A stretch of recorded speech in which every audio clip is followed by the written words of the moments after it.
How to use the monthly tab in your budget spreadsheet. Step 1. Select the month and year by clicking on the month name and choose the month you're budgeting for.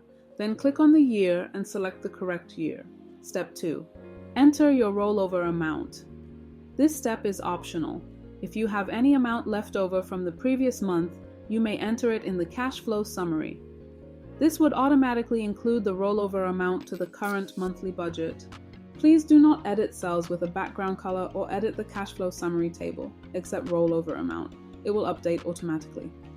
Step 3. Enter your budget for each category. Use the budget columns: income, bills, expenses, savings, and debt tables to add how much you expect to earn or spend for every single category.